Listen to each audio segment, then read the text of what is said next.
ሰላም ጤና ይስጥልን ውድ ተመልካቾቻችን ከሸካ ቴሌቪዥን የሚተላለፍላችሁን የሰዓቱን ዜናዎችን ይዘን ቀርበናል። ከዜናዎቹ ጋር ሄርሜላ ታይቶ ነኝ። አብራችሁን ሁኑ። ባለፉት 9 ወራት በፓርቲው መሪነት በልማት በመልካም አስተዳደርና በፖለቲካው ዘርፍ አበርታች ውጤት ተመዝግቧል ሲሉ የደቡብ ምዕራብ ኢትዮጵያ የብልጽግና ፓርቲ ጽህፈት ቤት ኃላፊና ዋና የመንግስት ተጠሪ አቶ ፍቅሬ አማን ተናገሩ። የደቡብ ምዕራብ ኢትዮጵያ ህዝቦች ክልል ብልጽግና ፓርቲ የ9 ወራት የፓርቲ ተግባር አፈጻጸም ግምገማ በቴፒ ከተማ ተካሂዷል። ዝርዝሩን በዛብህ ታደሰ አዘጋጅቶታል። ወንድማገኝ ገሪቶ እንደሚከተለው ያቀርበዋል። መድረኩን በእንኳን ደህና መጣችሁ መልእክት የከፈቱት የሸካ ዞን ዋና አስተዳዳሪ አቶ አበበ ማሞ ብልጽግና እቅድን ወደ ተግባር እየለወጠ የመጣ ፓርቲ መሆኑን ገልጸው ክልሉ ከተቋቋመ ወዲህ ኢፍትሐዊ የሆኑ አሰራሮችን እየቀረፈ መጥቷል ብለዋል። ፓርቲያችን ብልጽግና ሐሳብ በማመንጨት የሚታወቅ ሐሳብን ወደ እቅድ የሚቀይር እቅድን ደግሞ የሚተገብር በትግበራ ሂደቱ ውስጥ ደግሞ የጊዜ ሰሌዳ አስቀምጦ የሚገመግም ከዚህ ግምገማ መነሻ ጥንካሬዎችን እያጎለበተ ጉድለቶችን እያረመ ለቀጣይ እያቀደ በእቅድ ሂደቱ ውስጥ ደግሞ ነገ ውስጥ ያሉትን ምቹ ሁኔታዎች ታሳቢ በማድረግ ፈተና የማለፍ ልምድ ስላለው ስጋቶችን እንደሚሻገር እያቀደና እየሰራ የመጣ ፓርቲ ነው። ክልል ሆነን ለመውጣት ካቀረብነው ጥያቄ ውስጥ አንዱ የፊታዊ ተጠቃሚነት ጉዳይ ሲሆን በሁሉም ዞኖች ላይ የዚህን ግምገማ መድረክ እያካሄደ በአካባቢው ያለውን ልምድ አንዱ ካንዱ የወሰደ እንዲሄድ እያደረገ የመጣ ስለሆነ ለክልሉ ፓርቲ ቅርንጫፍ ጽህፈት ቤት በዞኑ አስተዳደርና በራሴ ስም ዛሬም እዚህ በተካሄደው መድረክ ታላቅ ክብርና ምስጋና አለኝ። በደቡብ ምዕራብ ኢትዮጵያ ህዝቦች ክልል የብልጽግና ፓርቲ ጽህፈት ቤት ኃላፊና የመንግስት ዋና ተጠሪ አቶ ፍቅሬ አማን በመድረኩ ላይ እንደተናገሩት ባለፉት 9 ወራት በፓርቲው መሪነት በልማት በመልካም አስተዳደርና በፖለቲካው ዘርፍ አበረታች ውጤቶች ተመዝግበዋል ብለዋል። ባለፉት 9 ወራት በፓርቲያችን መሪነት በርካታ የፖለቲካ፣ የልማት፣ የመልካም አስተዳደርና የምርጫ ስራዎችን ያከናወንባቸው ወራቶች ነበሩ።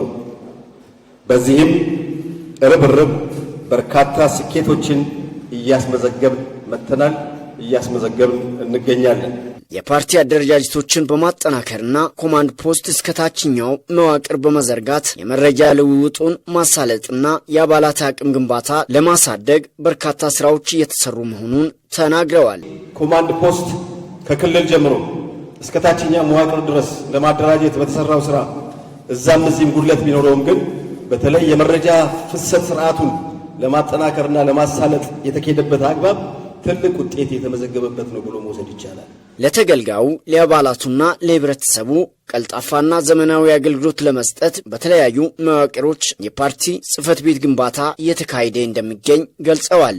በክልላችን ዞኖችና ወረዳዎች ዘመናዊ የፓርቲ ህንጻ ግንባታ ወደ ተግባር እንዲሸጋገር ያደረግንበትና በተለይም በ3 ዞኖችና በ10 ወረዳዎች ያስጀመርነው ግንባታ እጅግ ተስፋ ሰጪ ቀጣይ የፓርቲያችንን የአቅም ግንባታ የተቋም ግንባታ ሂደት የበለጠ የሚያሳልጥና ህብረተሰባችንም ከፓርቲያችን ማግኘት የሚገባቸውን ሰፊ አገልግሎቶች ማሳለጥ የሚችል የተቋም ግንባታ ስራ እየተካሄደ ያለበት ሂደት ነው። ሀገሪቱ በ2030 ሙሉ በሙሉ የዲጂታል አገልግሎት ለመስጠት በያዘችው ውጥን አገልግሎቶችን ወደ ዲጂታል በመቀየር ህብረተሰቡ ቀልጣፋ አገልግሎት እንዲያገኝ እየተሰራ መሆኑንም ተናግረዋል። ብልጽግና ዲጂታል 2030 እውን ለማድረግ በፓርቲያችን ፕሬዝዳንት ክቡር ዶክተር አብይ አህመድ የተቀመጠውን 2030 ዲጂታል ኢትዮጵያን እውን ለማድረግ በሰራናቸው ስራዎች እንደ ክልል ብልጽግና ፓርቲ አጠቃላይ ስራዎቻችንን ከወረቀት ስራ በማላቀቅ ዲጂታላይዝ የማድረግ ስራ እየሰራን ያለንበት ሂደት አለ። አሁን በደረስንበት ደረጃ ኦልሞስት በሚቀጥሉት 1 እና 2 ሳምንታት ውስጥ ቶታሊ ወደ ስራ የምናስገባበት ደረጃ ላይ ደርሰናል ማለት ነው። አንድ ሀገር ፖለቲካዊ፣ ማህበራዊና ኢኮኖሚያዊ እድገት የሁሉም የዜጎች ንቁ ተሳትፎ ወሳኝ እንደሆነ ተገለጸ። በደቡብ ምዕራብ ኢትዮጵያ ህዝቦች ክልል መንግስት ሸካ ዞን ማሻ ከተማ የሚገኙ አካል ጉዳተኞች በ7ኛው ጠቅላላ ምርጫ ተሳታፊ ለመሆን መዘጋጀታቸውን ጠቁሟል። ዝርዝሩን ግርማ ጮሪቶ አዘጋጅቶታል። ታሪኩ ታደሰ ተጨማሪ አለው። ሀገራችን ኢትዮጵያ በሁሉም ዘርፎች ዜጎቿ ንቁ ተሳታፊና ተጠቃሚ እንዲሆኑ በመስራት አመርቂ ውጤት በማምጣት ላይ ትገኛለች። በደቡብ ምዕራብ ኢትዮጵያ ሕዝቦች ክልል መንግስት በሸካ ዞን ማሻ ከተማ ከሚገኙ አካል ጉዳተኞች መካከል አቶ አክሊሉ ከሲቶና አቶ ሀብታሙ ወልደ ጻዲቅ እንደገለጹት ሁሉም ዜጎች ለሀገራቸው እድገትና ልማት የበኩላቸውን አስተዋጽኦ በማበርከት ተሳታፊ መሆን እንዳለባቸው ሐሳብ ሰጥተዋል። መንግስት በሚያቅደው መሰረት መነሳሳት አለባቸው። ዜጎች መንግስት በሚሰጠው መመሪያ መሰረት ተሰማርቶ በማንኛውም በስራ መስክ ላይ የሚሰጠው በቀበሌው አማካይነት የሚሰጣቸው የስራ ዘርፎች ማከናወን የግዴታቸው ነው። ልማት ሊኖር የሚችለው አካባቢው ሰላም ሲሆን፣ አካባቢው ነጻ ሲሆን፣ ምንም በሰላም ወጥተን የምንገባው በሰላም ወልደን የምናሳድገው አካባቢው ሰላም ሲሆን ነው። በዚህ አካባቢ ላይ ሰላም እንዲመጣ ሁሉም ሰው በአንድነት በተደራጀ መልኩ ተነሳስቶ አካባቢውን ሰላም አድርጎ አካባቢው ህብረተሰብ ሰላም በመስጠት ሰላም ማምጣት ያሉትን ነገሮች ሁሉ አይተው በመነጋገር ሰላምን ማምጣት አለበት። በግንቦት 24 2018 ዓመተ ምህረት የሚካሄደውን 7ኛው ሀገራዊ ጠቅላላ ምርጫ ድምጽ ለመስጠት መዘጋጀታቸውንም ጠቁመዋል። ምርጫው በተጀመረ ጊዜ የካቲት 28 6ኛ ወር 2018 በቀኑ 7 ሰዓት ላይ በ9ኛ ተራ ቁጥር ላይ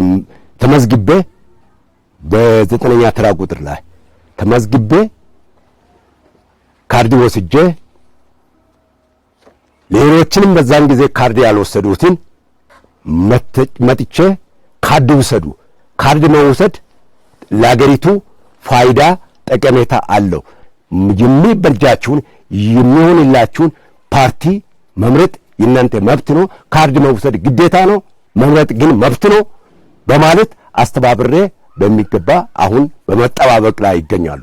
ዜጎች መምረጥ የደረሱት እድሜያቸው እስከ 18 ዓመት በላይ የሆኑት በሙሉ ማንኛውም የፈለገው ፓርቲ ለመምረጥ መሰማራት አለበት። ለምንድን ነው? ሀገራዊ ግዴታ ነው መመረጥ። ስለዚህ የዚህ ፓርቲም ሆነ ሌሎች ፓርቲዎችንም የፈለገው ለመምረጥ ከፈለገ መሰማራት እድሜው የደረሰው በሙሉ መሰማራት ነው አለበት። ይሄው ካርድ እንኳን ወስጃለሁ እኔ ራሴ የራሴን ካርድ ወስጃለሁ። ይሄን ካርዱን የወሰድኩት በልጄ አማካይነት ነው። ልጄ ይዛ በመሄዷ ነው እዛ አጠገብ የሄድኩት። ስለዚህ ግዴታዬን ለመወጣት ብዬ ነው። 7ኛው ጠቅላላ ሀገራዊ ምርጫ ሰላማዊ፣ ፍትሃዊና ዲሞክራሲያዊ እንዲሆን የዜጎችና የፖለቲካ ፓርቲዎች ሚና ከፍተኛ እንደሆነም አስተያየታቸውን ሰጥተው ሰላማዊ ምርጫ እንዲካሄድ የበኩላቸውን እንደሚወጡም ጠቁመዋል። ሁሉም ኢትዮጵያዊ ማድረግ ያለበት ምንድነው? ምርጫውን በስነ ስርዓት ገብቶ በዲሞክራሲያዊ መልክ ታዛቢዎች ፊት ለፊት ገብቶ መምርጦ እያንዳንዱ የፈለገውን መርጦ መውጣት የሚችልበትን ያለ ሁከት፣ ያለ ጠብ፣ ያለ ጥላቻ የሚወጡበትን መስመር መዘጋጀት አለበት። በመጨረሻም ብልጽግና ፓርቲ መሪነት በከተማው የተጀመሩ የልማት እንቅስቃሴዎችን አጠናክረን እናስቀጥላለን ሲሉ የማሻ ከተማ ብልጽግና ፓርቲ አባላትና ደጋፊዎች ገለጹ።